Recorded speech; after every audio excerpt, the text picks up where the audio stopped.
ऐतिहासिक माळीवाडा वेस पाडू नये, पुरातत्व विभागाचे पत्र। अहिल्यानगर शहरातील सुमारे 400 वर्ष जुनी ऐतिहासिक माळीवाडा वेस निष्कासित करण्याच्या हालचालींना आता पूर्णविराम मिळण्याची शक्यता आहे।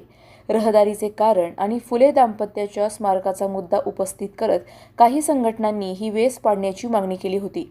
प्रशासनाने यापूर्वी तसे संकेत दिले होते, मात्र ग्रामस्थ आणि माळीवाडा वेस बचाव समितीने याला तीव्र विरोध दर्शवला। या प्रकरणी पुरातत्व विभागाने महत्त्वपूर्ण भूमिका घेतली आहे।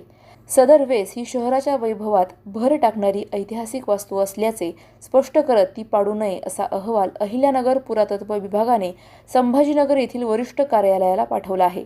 विभागाच्या या भूमिकेमुळे वेस बचाव समितीने समाधान व्यक्त केले असून वेस पाडण्याचा डाव रचणाऱ्या समाजकंटकांना चोख प्रत्युत्तर दिले आहे। बऱ्याच दिवसापासून अहिल्यानगर शहरातील माळीवाडा वेसबाबत जे काही राजकारण सुरू होतं, काही विघ्नसंतोषी लोकांनी वेस पाडावी ती मागणी केली होती, परंतु ती वेस पाडू नये याच्यासाठी आम्ही वेळोवेळी भूमिका मांडली। पहिल्यांदा सुद्धा असंच काहीतरी कारण करून रहदारीला अडथळा होतो म्हणून वेस पाडा, त्यावेळेस सुद्धा आयुक्तांनी जनभावना लोकांचा उद्रेक लक्षात घेतला, त्यावेळेस निर्णय रद्द केला। त्याच्यानंतर परत स्मारकाचा विषय आला, स्मारकासाठी वेस पाडा, म्हणजे कुठंतरी यांच्या भूमिकेमध्ये एक सूर नाही। ती वेस पाडायची पण वेगवेगळे कारणं पुढं करायची। त्या संदर्भात आम्ही पुन्हा जे पण इतिहासप्रेमी असतील, माळीवाडा भागातील नागरिक असतील, अहिल्यानगर शहरातील नागरिक असतील, जिल्हाधिकारी साहेबांना भेटलो, त्यांना सविस्तर परिस्थिती सांगितली। इतिहासप्रेमी पण होते, इतिहासप्रेमी आणि आम्ही भेटल्यानंतर जिल्हाधिकारी साहेबांनी ताबडतोब याच्यावर ॲक्शन घेतली। खासदार निलेशजी लंके साहेब यांनी सुद्धा केंद्रीय पुरातत्व विभागाचे मंत्री यांना निवेदन पाठवलं, निवेदन दिलं, ते दिल्लीतच होते।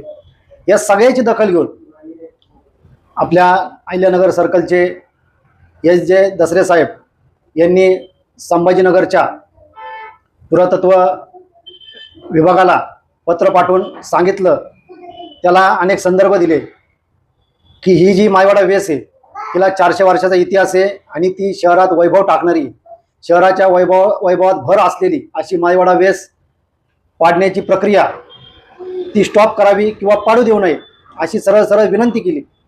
पुरातत्व खात्याचे अधिकारी सांगतात की ही वेस पुरातत्व आहे, शहरात वैभव टाकणारी आहे, तिचं नावलौकिक आहे, हे पुरातत्व विभागाचा अधिकारी सांगतो आणि आमच्या इकडचे काहीतरी 4 टाळके सांगतात का हिला इतिहास नाही। अडाणी लोकांची भरती झालेले काही नेते त्यांच्या मनाने ठरवतात शहरातल्या काही गोष्टींना इतिहास आहे, शहरातल्या काही गोष्टींना इतिहास नाही, हेच ठरवतात आणि हेच सांगतात हे पाडा हे नका पाडू। कुठंतरी आपल्या नेत्याच्या पुढं करून काहींना स्वीकृत नगरसेवक व्हायचं, काहींना पदं घ्यायचे, याच्यासाठी पुढं करायचं आणि ते जे आदेश देतील त्याच्यानुसार चालायचं आणि ही वेस पाडा आणि हे पाडा ते पाडा अशा मागण्या करायच्या। ते कुठंतरी पुरातत्व खात्याने घेतलेल्या भूमिकेवर तोंडावर आपटलेले दिसते। त्याच्यामुळं ही वेस